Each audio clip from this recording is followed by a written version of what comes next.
नमस्कार, रामकृष्ण हरी, जय गुरु सर्वांना। आज श्रावण महिन्याचा पहिला सोमवार आणि सोबतच नागपंचमी।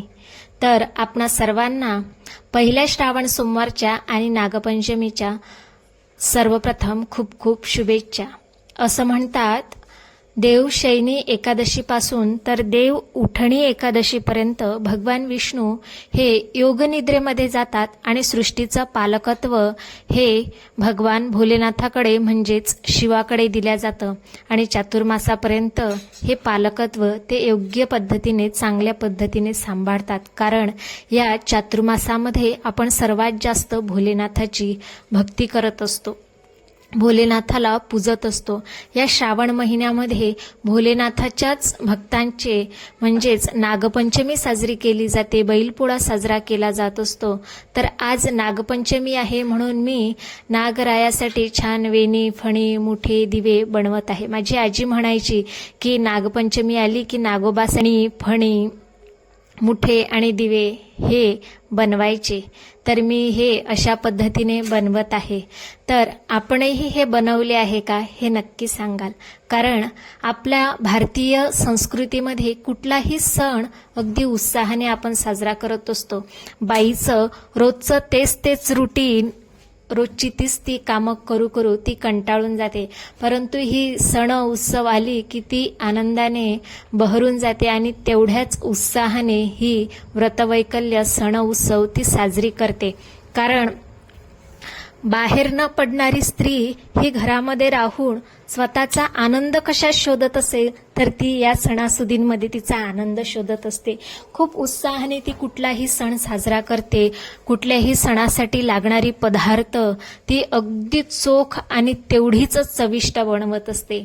तर मी सुद्धा आज शिरा, पुरी, आलूची चटणी सगळं काही छान पद्धतीने बनवलं आणि हे सगळं करत असताना मलाही फार आनंद होतो। मला हे सगळं करायला आवडतं कारण घरातील मुलं बाळं, आपले पती या सगळ्यांना या पद्धतीतूनच आपण आनंद देऊ शकतो आणि तो आनंद आपण दिला पाहिजे।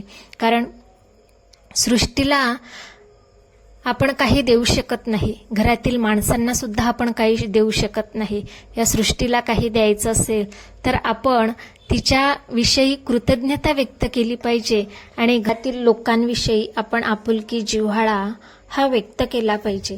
कारण तेवढंच आपण देऊ शकतो, बाकी तर आपल्याकडे काही नाही आहे। म्हणून आज श्रावण सोमवारच्या दिवशी पहाटे उठून मी छान झाडू पोछा करून घेतला आधी।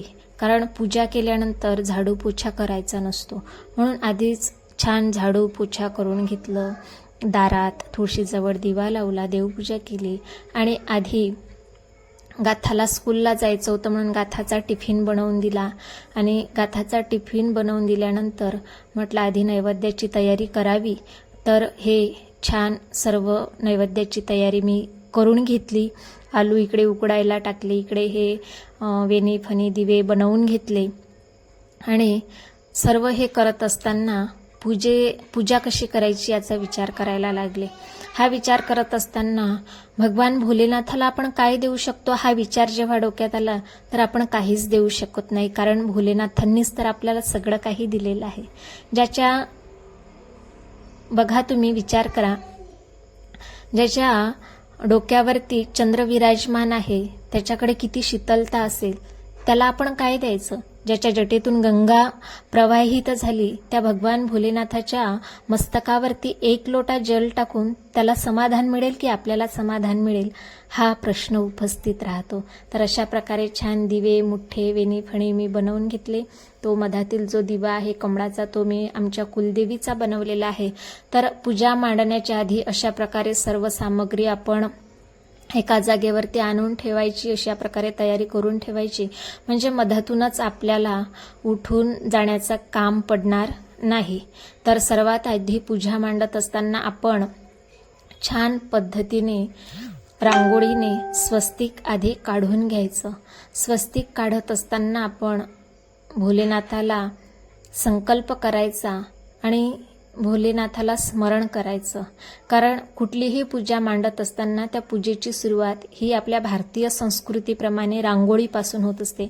म्हणून आधी रांगोळी छान काढून घ्यायची, छान आधी जागा पुसायची, नंतर रांगोळी काढायची, त्यानंतरच मग आपण यावरती चौरंग असेल, पाट असेल, जे काही तुम्हाला मांडायचं असेल ते मांडायचं.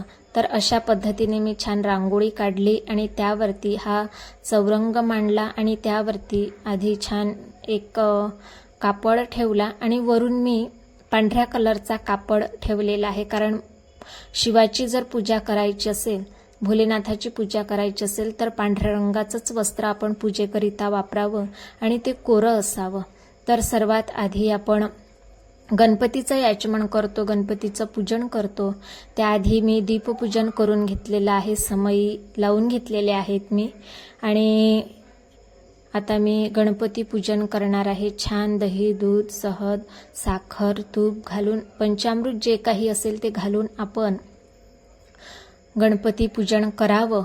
जर पंचामृत नसेल तर साधं पाणी टाकून जरी आपण पूजन केलं तरी चालते, परंतु पूजेच्या आधी आपण गणपती पूजनापासूनच पूजेला सुरुवात करावी. तर अशा पद्धतीने मी गणपतीचा अभिषेक करून घेतलेला आहे.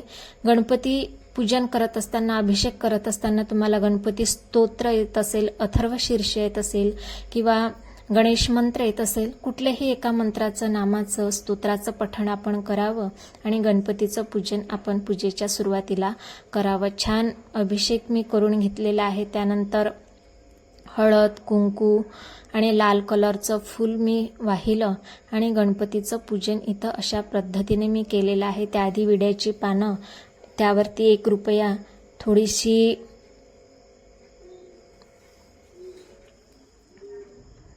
थोडीशी मी त्यावरती अक्षदा ठेवलेली आहे आणि इथं अशा प्रकारे गणपती पूजन झालं. त्यानंतर मी भगवान भोलेनाथाचा अभिषेक करत आहे. तर भोलेनाथाचा अभिषेक करत असताना सुद्धा आपण दही, दूध, शहद, साखर, तूप या सर्व गोष्टींचा वापर करावा.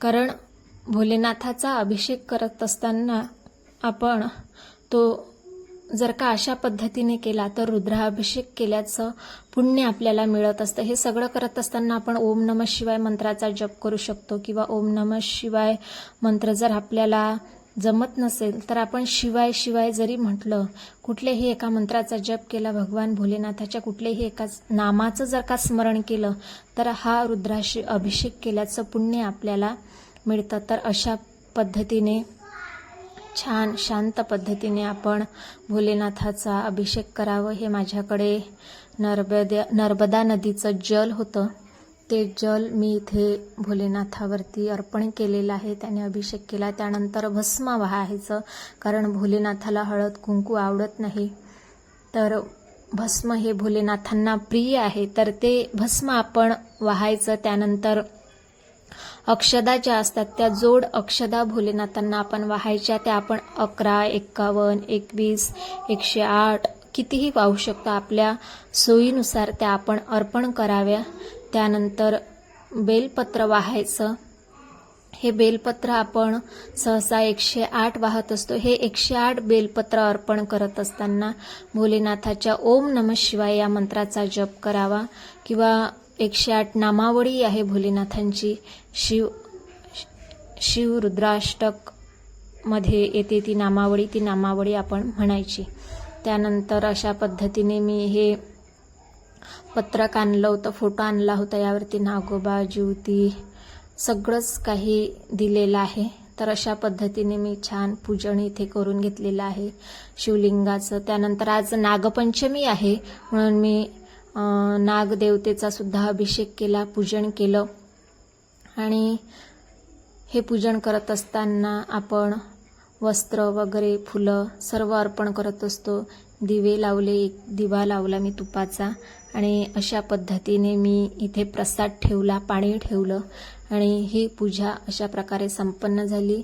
हे मी दिवे केलेले आहे. एक भोलेनाथाचा आहे, एक कुळदेवीचा आहे आणि एक नागदेवतेचा आहे आणि एक आरतीमध्ये असावा म्हणून अशी 4 दिवे इथे मी ठेवलेली आहे आणि आरती केली. मनोभावे भोलेनाथाला प्रार्थना केली. त्यानंतर कापूर लावून ही पूजा माझी संपन्न झालेली आहे. अशा पद्धतीने माझी आजची पूजा झाली.